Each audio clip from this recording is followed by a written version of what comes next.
Wealthy heiress was forced to fulfill her mother's dying wish, marrying into a remote rural village. She thought her life was doomed to poverty, but little did she know, her so-called farmer husband was actually the richest man in Haicheng. Her mother-in-law personally came to pick her up, which gave her some relief until she saw the broken electric car behind her mother-in-law. Her heart sank instantly. Left with no choice, she gritted her teeth and hopped on, enduring a bumpy ride all the way home. As soon as she stepped into the yard, chickens and ducks scattered in all directions, nearly making her scream. She hurried inside to escape, only to be met with an even bigger shock: bare walls, old furniture, and a house that looked as if it hadn't been renovated in decades. Sensing her discomfort, her mother-in-law awkwardly smiled, and admitted that their family was struggling financially. If she couldn't handle the hardship, she could still leave, but where would she go? Her family had never truly loved her. With nowhere else to turn, she clenched her jaw and chose to stay. Her mother-in-law beamed with joy, and reassured her that she wouldn't have to lift a finger. Just then, her husband returned from the fields, and the woman froze. She had expected a rough, sunburned farmer, but instead, he was unbelievably handsome, looking more like a celebrity than a laborer. Flustered, she barely had time to react before he handed her a red cloth pouch. Assuming it was some kind of rural specialty, she reluctantly accepted it, but the moment she felt its weight, she nearly dropped it. A solid 100-gram gold bracelet. Still in shock, she watched as her husband pulled out an entire collection of gold bangles, signaling for her to pick one. Her mother-in-law scolded him for being clueless about women's preferences, then casually pulled out a 10-carat pink diamond. Apologizing for their humble circumstances, she promised to make it up to her. The woman was completely stunned. Just how much land did this family own? That question was soon answered. When she visited the fields, she finally understood: hundreds of acres of farmland, thriving livestock businesses, and a booming tourism industry. This wasn't just some rural family, they were the undisputed land barons of the region. As she stood there,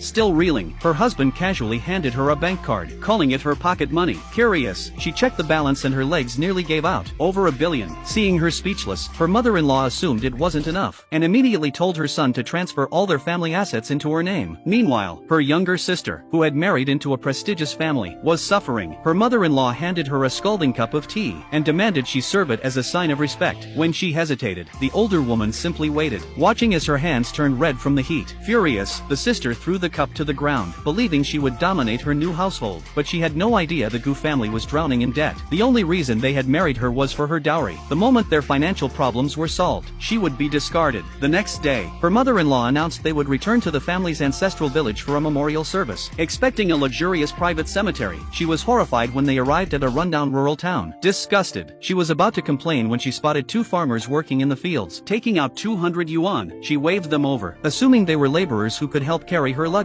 But as they approached, her smug expression disappeared. It was her sister, and the real shock: her sister refused to acknowledge her. She had no idea her sister was never supposed to be here. She had only married into this family to take her place in the arranged marriage. At that moment, who was the real heiress now?